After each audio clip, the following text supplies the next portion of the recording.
Welcome to Westchester Words, Education, EdTech, and Publishing. I'm Nicole Tomasi, and in this episode, I'll be speaking with Tyler M. Carey, who is the Chief Revenue Officer for Westchester Publishing Services. Tyler is joining me today to discuss trade associations and their specialized publication programs. Welcome back to Westchester Words, Tyler. Thanks for having me, Nicole. Always a pleasure. So to start things off, I was wondering if you could talk about what organizations are considered trade associations and maybe share an example of one that people might be familiar with. Yeah, sure. Trade association can be a tricky term. There's some groups that operate like a trade association, but perhaps define themselves differently, like a sector or an industry organization, or even some policy groups. One definition that I've seen in a few places is that a trade association kind of meets three standards. One of which is that it's founded by organizations that are part of an industry or sector. The second of which is that it's essentially directed by members of that industry to focus on issues particular to what they do. And the third is that it's funded by members of that industry. So one trade association that Westchester is a member of is the Book Industry Study Group. And Brian O'Leary, the executive director, recently joined you on this podcast to talk about their upcoming annual meeting. So the Book Industry Study Group, or BISG, is comprised of a board and committees drawn from different portions of the publishing and book manufacturing industries, and it acts as an independent organization studying the impacts of topics like the supply chain on the industry as a whole. Westchester, for instance, participates actively in BISG's workflow committee, examining topics like standards for EPUBs and best practices for indices. And in some cases, a trade association has a formal connotation to it, like BISG's overwhelming presence as one of the go-to organizations for policy and analysis in the publishing industry. But in other groups, a trade association can in effect be more like a volunteer or a membership-driven organization within a particular industry, like the American Bar Association, or a policy group that studies the impacts of certain trades on the economy, or other organizations that track or predict particular markets. So being that they're not necessarily in publishing in and of themselves, they may be adjacent to publishing or in different sectors completely. How are their publication needs different than, say, a book publisher or legal publisher or someone serving what we call industry trade? Sure. So some trade associations do publish books about their industries and best practices. So again, taking the American Bar Association once more, they'd be a good example of an organization that is all about a particular industry, but is not primarily a publisher. Now, for the ABA, publishing is an innate and an important part of their program, but it's not their sole reason for existence. But if you look at my publishing alma mater, Wolters Kluwer, a legal publisher where I got my start, they're a publisher that serves an industry, but is really an independent publishing entity, is not driving policy the way that, say, the ABA does. Similarly, you see a lot of publishers that may have a role in professional development, publishing books about practices or trades, but they're not in and of themselves studying their industry as an independent policy group or trade association. It sounds like a trade association has, I guess, almost a singular focus, if you will, on that particular sector and serving members that operate in that sector. So their content needs would be very different than a traditional publisher, and that would require different workflows or distribution processes, right?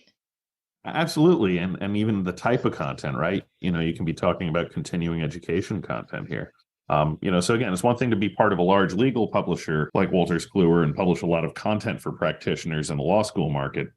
It's another to be a nonprofit organization of attorneys studying and releasing professional development content about the topics that attorneys need to constantly reinforce in their own professional development to keep up with the trends in their industry. And the same thing goes for nurses, architects, welders, accountants, and so forth. So, this kind of echoes a bit back to that recent podcast that you had with myself and members of our River editorial group, during which we talk about the different types of publications released by policy groups and foundations to look at another whole vertical of content providers. But back to trade associations, the publications and trade associations, they can have similar formats and opportunities for content delivery, much like what we discussed there for policy groups. So oftentimes the content coming out of a trade association isn't a book you would find at Barnes & Noble. It can be, but it's often things like conference proceedings or white papers on a topic, professional development, courseware, PowerPoints from a training, or perhaps even a journal. A bar association may indeed have a book program, as many bar associations do, But books are not always the sole or even main content medium that a trade association is creating. It might be more common for a bar association's pubs program to create, white papers, blog posts, and other kind of channels for communicating with their particular industry. How do most trade associations manage those pieces of content when they're not a publisher? Well, that's where there's a lot of variability. Some, like the examples of some regional bar associations, including some that Westchester works with, they do indeed have a formal publishing program with acquisitions editors and a book production department. But other groups we work with have their publications, whether they be a book or a white paper, run through their communications department. And they may need to leverage partners for further assistance beyond what their own in-house teams can do when it comes to things like book manufacturing decisions that they might not need to typically handle on the other channels that they are producing a lot of content in, like white papers or conference proceedings. So this is where outside partners can help a trade association really scale what they do. They may have in-house expertise when it comes to creating the content they regularly produce again and again, like professional development course materials or publicity or communications needs. But the editorial skills specific to books or other forms of published content are a very different skill set and a very different workflow from how you'd handle a lot of kind of more of that corporate communications or white paper kind of content. So, this is where maintaining a bench of freelancers with expertise with these other kinds of content, designers that are capable of things like book cover design or data viz, and other areas of specialty, it's worth building out those benches to support that. It can be especially hard to staff for this if you don't have a steady stream of content in these other channels. So that's why having outside help can be great. If you routinely publish press releases and continuing ed materials, but don't regularly publish white papers, books, EPUBs, or other formats of content, this is where a vendor like Westchester can help provide specific editorial or production skills. And it's where we see other partners like Ingram provide services like print on demand and distribution services that perhaps a trade association wouldn't regularly use for their other content types. Or Silverchair, which is a vendor that provides online content aggregation and discoverability. So this is the kind of thing that we like to explore with our trade association partners. There's the stuff that Westchester can do and does really well. There's other things that are, definitely outside our wheelhouse, like printing and distribution. But we try to explore these things with our trade association clients to help them find the right partners to fill those gaps in cases where they need a vendor or a partner to help with those kinds of services. So that's why it's helpful for a trade association to build a strong partner network so that when these alternate types of content come up, they have resources ready to go and expertise to lean on. It sounds like there's a number of ways that Westchester can help trade associations, with those different content needs, whether it's books or EPUBs or continuing ed materials. It may not necessarily need to stay strictly within like their marketing and comms department. So what are some of the ways that we've been able to help trade associations manage these different publication requirements? Oh, yeah, sure. We published a blog post recently with more examples than I'm sure people want me to rattle off here, but, here are a few highlights. We recently helped a trade association modify content from their conferences and annual meetings that had been available as like exported from Word downloadable PDFs, and we've made web PDFs and EPUBs that are a little bit more portable and usable on different kinds of devices. This content was then made available on their website for free download by members and for purchase by non-members. We're also working with the trade association that provides content to medical professionals in a very specific field to create children's publications, stuff that is kind of outside the typical kind of like professional development content that they were releasing.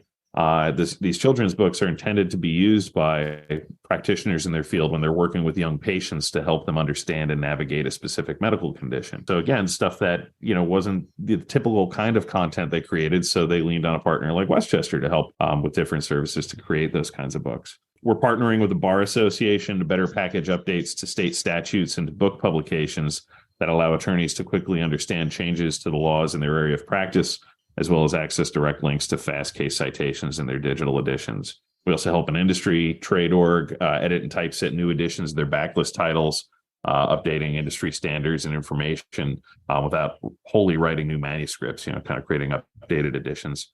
And we even have another partner where we create abstracts and executive summaries and even tweets that the organization can share as abbreviated versions of their larger studies and white papers, which kind of lets industry executives skim the highlights before diving into, say, a 200 plus page, analytical study white paper. I'm hearing two different things here. One is that they could actually take existing content and monetize it, because you said that some of it was made available for purchase by non-members. So it's almost like they're investing and monetizing content that they already have.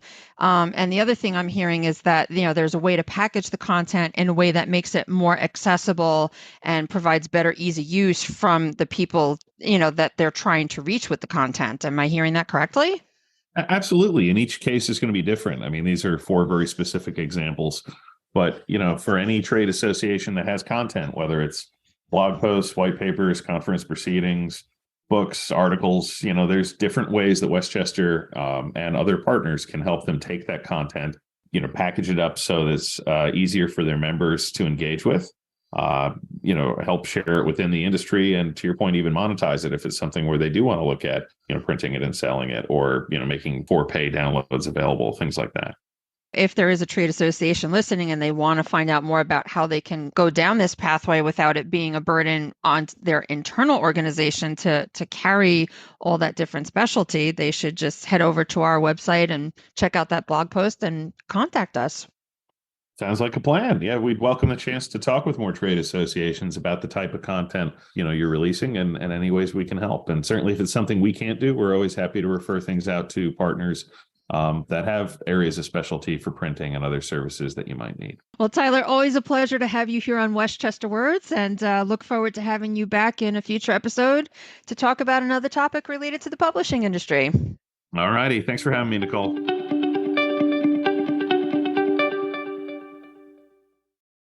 Thank you for listening to this episode of Westchester Words. If you're looking for previous episodes or want to read additional content that has been shared by some of our guests, please visit our websites, westchesterpublishingservices.com and westchestereducationservices.com.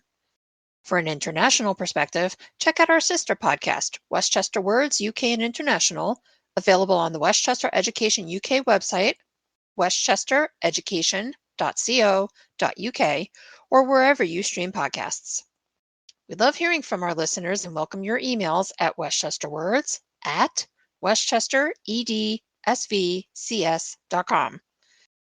Tell us what you enjoy hearing on our podcast or suggest topics that we can cover in future episodes. Speaking of future episodes, I look forward to having you join us for the next episode of Westchester Words, when we'll be having another engaging conversation about a topic of interest to the education, edtech, and publishing communities.